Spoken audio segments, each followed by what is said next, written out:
Retrenchment is the worst news an employee would want to receive. Now, one such person is Hesbon Were, who was laid off from a Kenyan parastatal after many years of service. Now, shocking as it may have been, Were embraced the transition for good. He went back to school at the age of 48 and even taught at a number of universities. And as Polo reports, Were is now into chicken farming, a new assignment that sees him supply eggs in Kisumu and Uasin Gishu counties.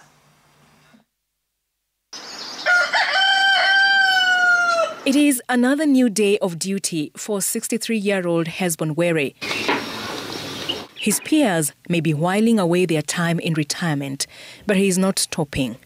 So I went to poultry farming, and I started with broiler farming because it would give you easy cash.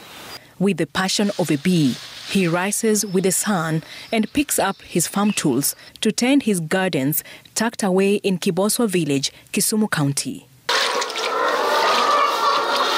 He then carefully flies to his birds. They know him, so they call him. From broiler farming to layers, to improved kienyeji, and we're not complaining. For more than a decade, Were has bred birds in their thousands, and they have in turn fed him. At the end of the month, when you go to your church, you know you have a tithe to pay, you are comfortable because you are empowered. He ran to the birds for rescue after losing a steady job in the year 2008. The parastatal was a giant at the time. Employees would not imagine a layoff. I was employed under the permanent and pensionable terms, and this gave us a lot of comfort. However, retrenchment knocked hard, and it fell on Were, among others. We never thought that this employment would end before retirement. So it came as a surprise.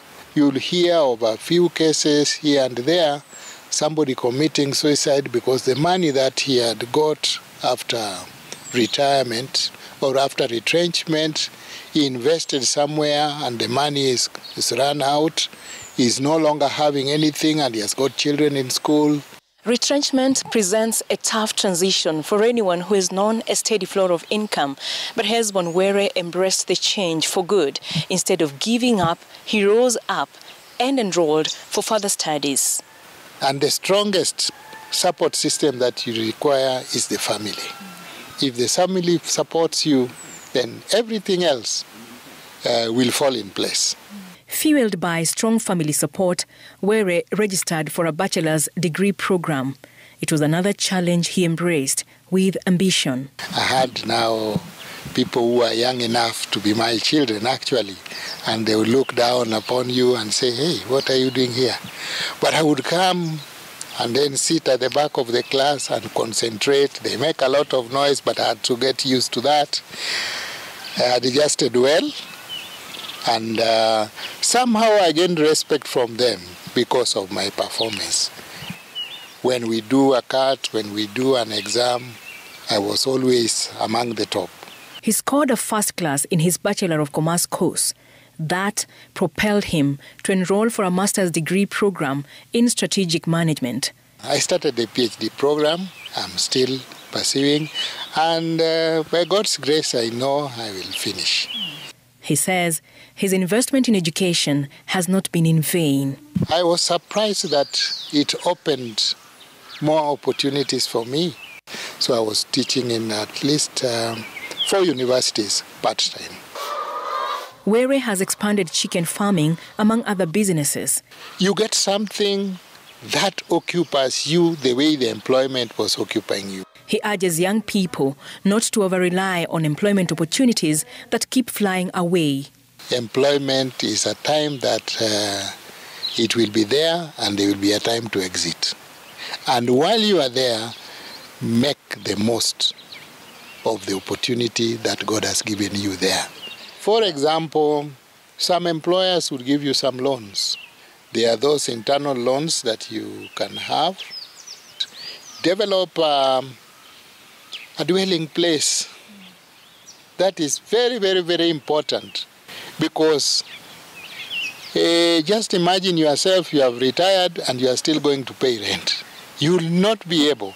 He has a word for senior citizens as well. When you look at your children that you want to depend on them when you retire, it can give you a mental breakdown, because they also have their lives to lead, and maybe with the hard economic times, they will not even have anything to spare for you. So you need to look at how you can sustain yourself without bothering them. In fact, they will love you if you don't bother them. Hesbon Were keeps busy at his farm and sells eggs in Kisumu and Eldoret towns. When he's not with the birds, he serves at his Anglican church as a lay reader. He has also found passion to woo young people out of drug abuse. For now, he hides away in his green farm, taking one day at a time. Life is just like a book made of chapters. People retire from employment, but they don't retire from life. And as I said, it is never over until God says it is over. He believes he was retrenched for good. Polo, Citizen TV.